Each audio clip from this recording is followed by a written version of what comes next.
Assalamualaikum warahmatullahi wabarakatuh. Kembali lagi di channel Rumah Belajar Huma.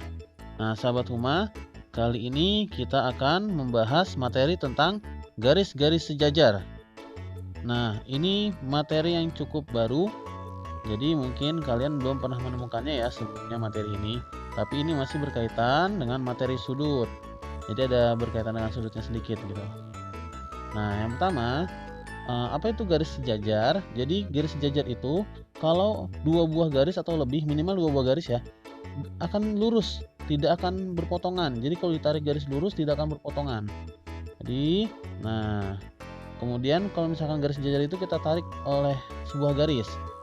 Jadi garis sejajar K sama L kita tarik sebuah garis yang berpotongan. Kemudian sudut-sudutnya itu kita kasih angka 1, 2, 3, 4, 5, 6, 7, 8. Nah, jadi atau tipe garisnya itu sejajarnya yang ke atas. Nah, garis sejajar ke atas nih, sama dia kalau kita tarik panjang, sepanjang-panjangnya tidak akan memotong, jadi lurus saja, jadi seperti rel kereta ya. Nah, jadi dua garis sejajar itu kita potong sebuah garis.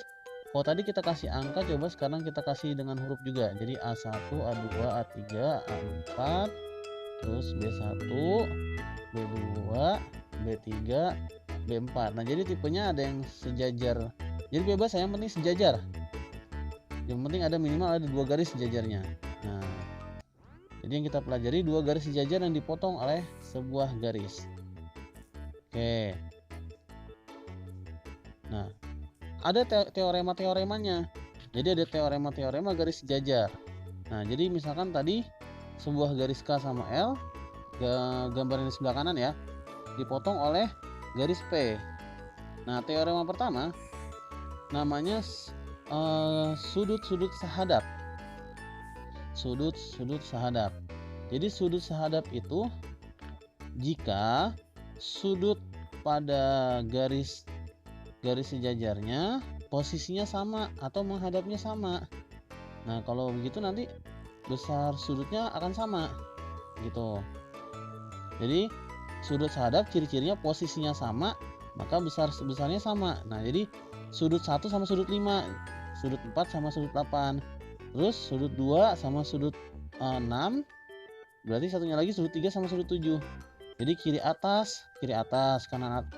Jadi kiri atas sudut 1, sudut 5. Terus misalkan yang kanan nih, kanan bawah sudut 3 sama dengan sudut 7. Jadi itu besarnya akan sama gitu ya. Terus yang kedua, sudut dalam berseberangan.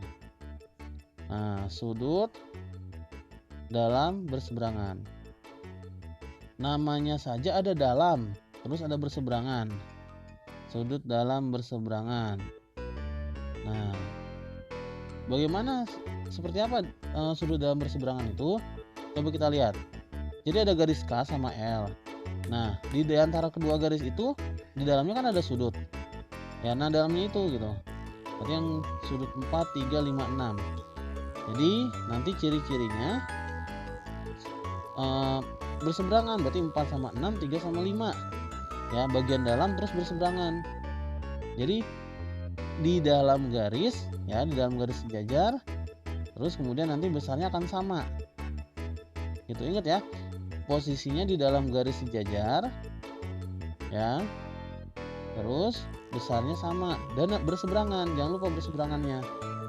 Nah, berarti tadi contohnya yang mana ya? Sudut 4 ya, yang sudut 4 sama sudut 6 gitu. Nah, jangan lupa sudut 4 sama dengan sudut 6. Nah, jadi di dalam terus nyebrang. Satunya lagi berarti sudut 3 sama sudut 5. Itu besarnya akan sama. Gitu ya. Jadi kalau misalkan dalam berseberangan, ciri-cirinya ada di dalam garis, terus besarnya sama. Nah, kemudian yang ketiga, kalau ada dalam berarti ada luar. Nah, berarti yang ketiga teorema sudut luar berseberangan. Berarti patokan kita dua garis sejajar tapi di luarnya gitu ya. Nah, garis K. Luarnya garis K 1 sama 2. Luarnya garis L 7 sama 8. Nah, berseberangan juga. Berarti kalau yang berseberangan cirinya di luar garis. Nah, luar berseberangan juga sifat sudutnya besarnya sama. Di luar garis sejajar yang berpotongan itu besarnya sama. Tadi berarti yang di luar kan 1, 2, 7, 8. Kalau berseberangan berarti sudut 1 berseberangan nanti nilainya sama dengan sudut 7. Dan satu lagi sudut 2 ya, luar berseberangan ya, sudut 2 luar berseberangan sama sudut 8. Itu nilainya akan sama gitu ya. Nah, selanjutnya yang keempat. Nah, yang keempat ini sudut bertolak belakang. Sudut bertolak belakang namanya. Nah, bertolak belakang berarti kayak punggung-punggungan gitu sudutnya. Ya, dia sifatnya nanti sudutnya besarnya sama. Ya, jadi sudutnya besarnya sama, saling berpunggungan gitu. Ya, jadi misalkan di antara sudut K sama sudut L. Nah, contohnya dalam satu garis ya, sudut K sama sudut L. Jadi sudut 1 sama sudut 3, sudut 2 sama sudut 4. Kalau di sudut L 5 sama 7, 6 sama 8. Jadi kayak punggung-punggungan gitu ya. Berarti contohnya sudut 1 sama dengan sudut 3 besarnya sama pasti. Satunya lagi sudut 6 sama dengan sudut 8. Tadi ada 4 ya. Selain itu ada sudut 2 sama 4. Nah, yang keempat, kemudian sudut dalam sepihak. Jadi selain dalam dan luar berseberangan ada juga nanti ada dalam sepihak dan luar sepihak. Nah, sudut dalam sepihak berarti ada di dalam garis lagi kayak tadi, tapi sepihak. Nah, ciri-cirinya, sifatnya sudutnya itu ya nanti jumlahnya 180 derajat. Jadi dia ada di dalam garis sejajar ya, pihak yang sama gitu. Gampangnya gitu diingatnya. Dalam garis sejajar pihak yang sama, dalam garis pihak yang sama, jumlahnya 180 derajat. Nah, yang mana sudutnya? Nah, tuh bagian dalam ya. Yang ini nih bagian dalam. Berarti sudut 4 sama sudut 5, 3 sama 6. Jadi pihak kiri, pihak kanan. Atau pihak yang sama pokoknya ya. Berarti sudut 4 tambah sudut 5 jumlahnya pasti 180 derajat. Gitu. Terus satunya lagi sudut 3 tambah sudut 6 jumlahnya pasti juga 180 derajat. Nah, seperti itu sifatnya ya. Jadi kalau sudut 3-nya 100, sudut 6-nya 80 gitu gampangnya. Nah, nanti kita contohkan. Kemudian satu lagi berarti yang kelima adalah sudut luar sepihak. Nah, ada di luar terus sepihak. Berarti ada di luar dua buah garis sejajar yang dipotong sebuah garis tadi. Nah, berarti di luar garis sejajar ya. Nah, besarnya sama, bukan besarnya sama, besarnya jumlahnya 180 derajat. Jadi seperti dalam sepihak tadi.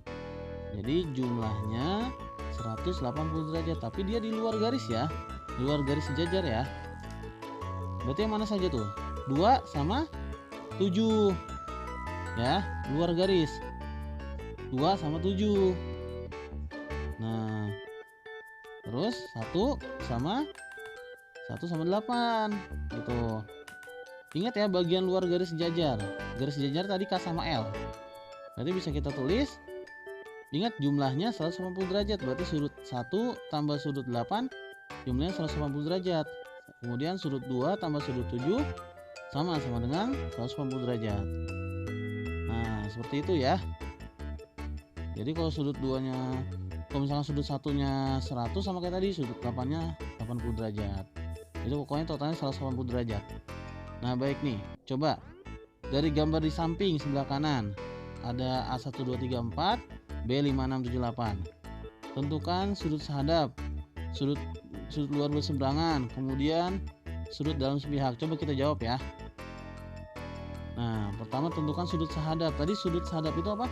Yang posisinya sama, besarnya sama. Berarti contohnya nih ya, kan ada beberapa.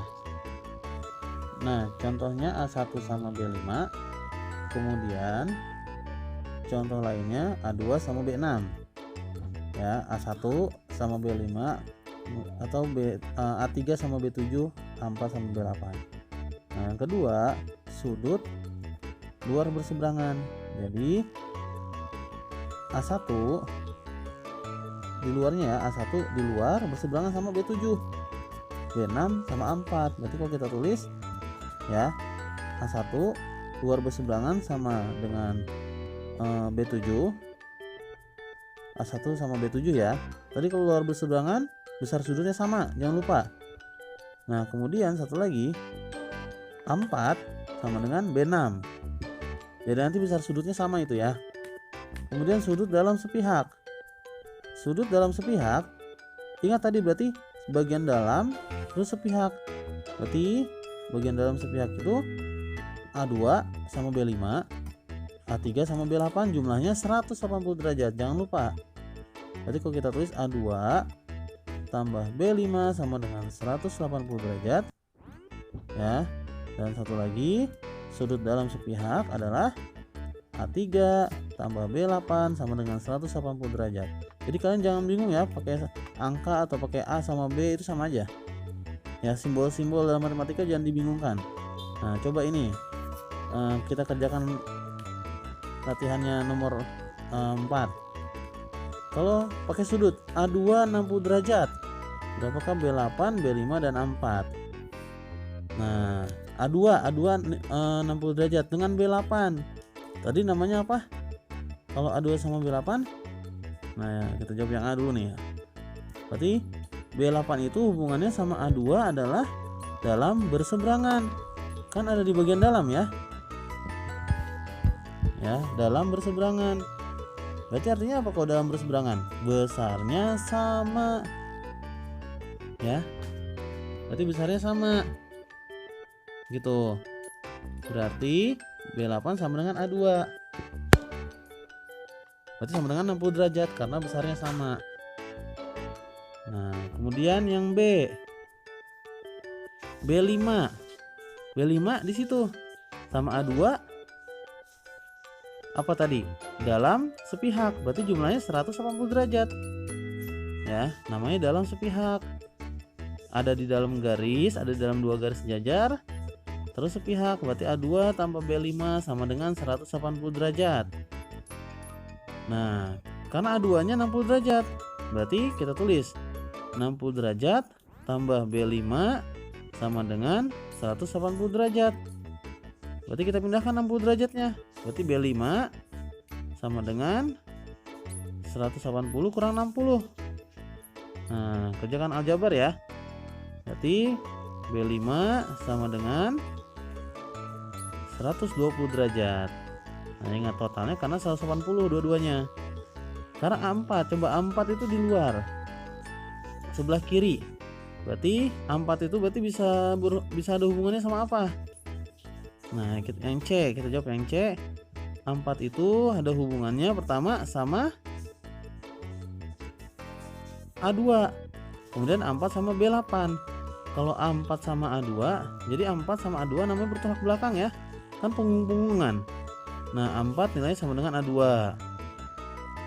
Kemudian satunya lagi A4 juga sama dengan B8. Gitu, A4 sama dengan B8. Kalau A4 sama A2 punggung-punggungan, namanya berarti bertolak belakang.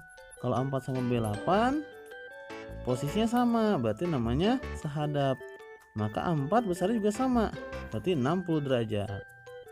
Nah, untuk latihan ini ya, coba nanti kalian jawab di kolom komentar supaya lebih lancar mengerjakannya. Ya, jadi tentukan.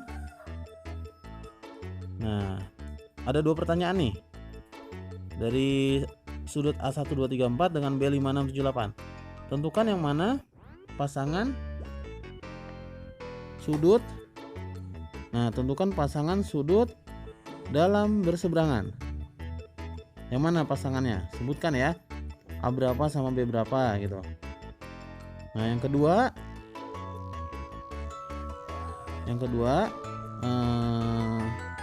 coba, jadi dalam perseberangan itu yang mana A berapa sama B berapa.